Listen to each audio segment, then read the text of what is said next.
Hai, sahabat YT Artikel 2. Apa kabar kalian semua? Semoga kalian semua dalam keadaan sehat. Amin.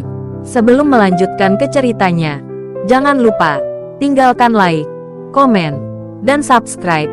Karena dengan like dan komentar kalian, yang semakin membuat admin semangat mengupload lanjutan ceritanya.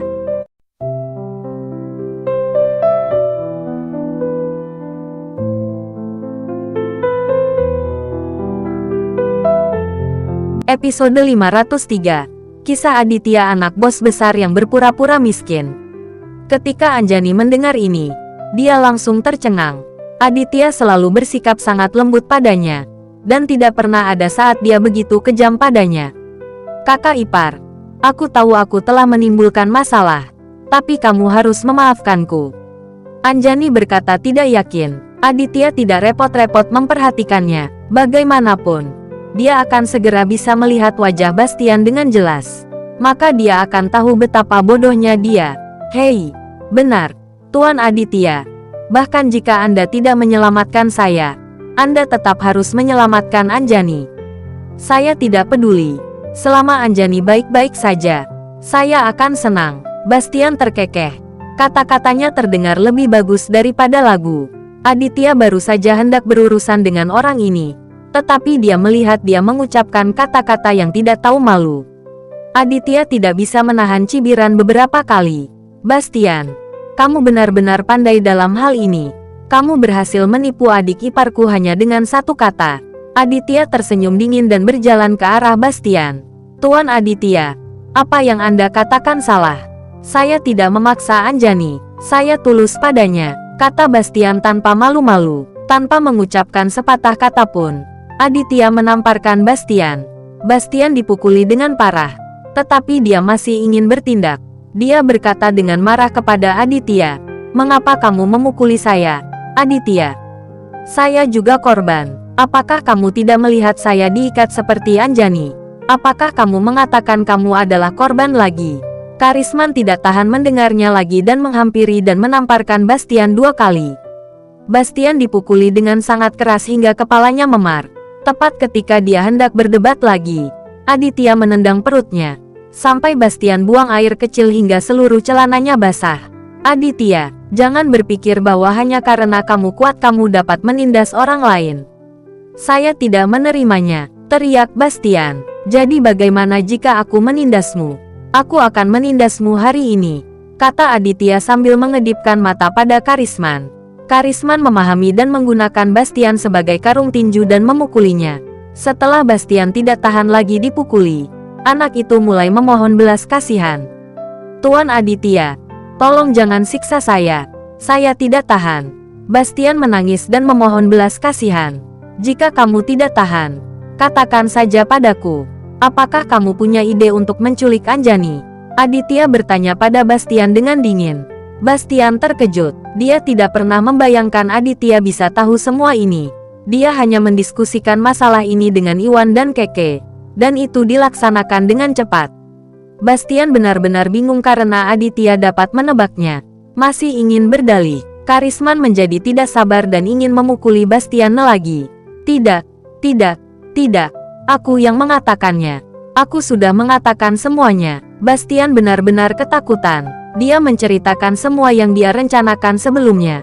Aditya mendengus dingin dan menatap Anjani yang diikat di pohon. Mata Anjani melebar untuk waktu yang lama.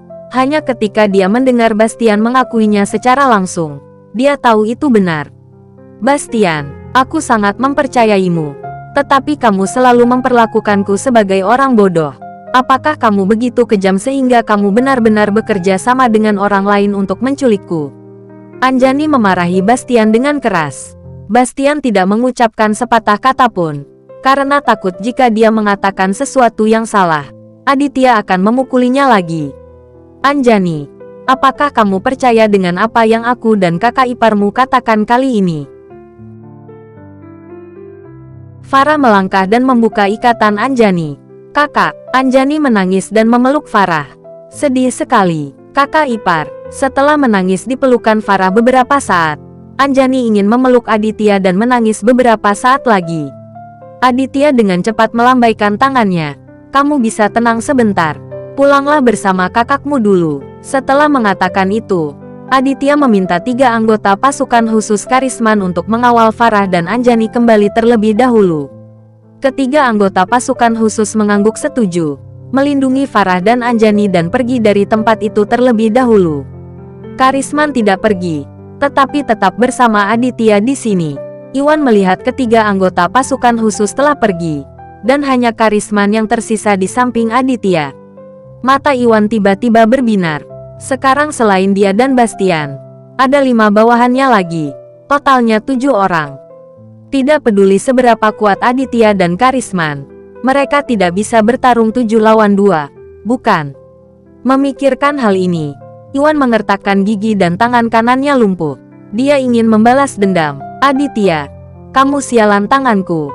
Aku tidak bisa membiarkanmu. Iwan mengutuk. Matanya berkedip tajam. Haha, kamu mengatakannya seolah-olah aku akan melepaskanmu. Aditya tersenyum dingin dan mendekati Iwan. Berkumpul dan bunuh Aditya. Iwan tiba-tiba berteriak dan memerintahkan anak buahnya untuk berkumpul.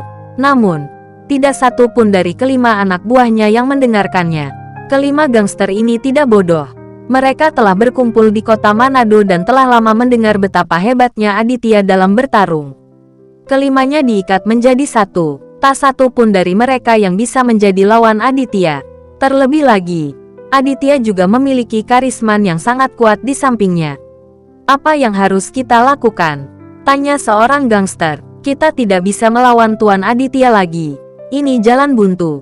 Ya, bahkan jika kita bisa mengalahkan Tuan Aditya, apakah kita masih bisa bertahan ketika kita kembali ke kota Manado?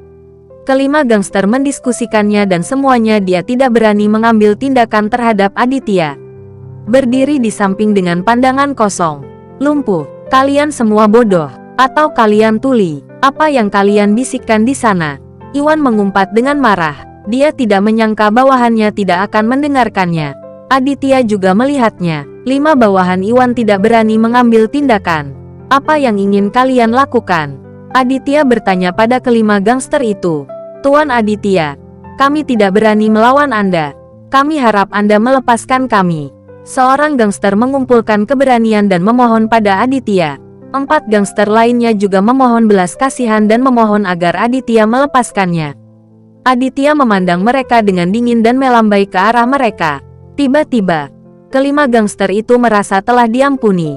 Dan mereka merasa seperti telah menyelamatkan nyawa di gerbang neraka. Tanpa mengucapkan sepatah kata pun, mereka semua lari keluar hutan dengan putus asa. Iwan benar-benar tercengang saat melihat ini. Tangan kanannya masih sangat sakit, dan dia tidak memiliki kemampuan bertarung lagi.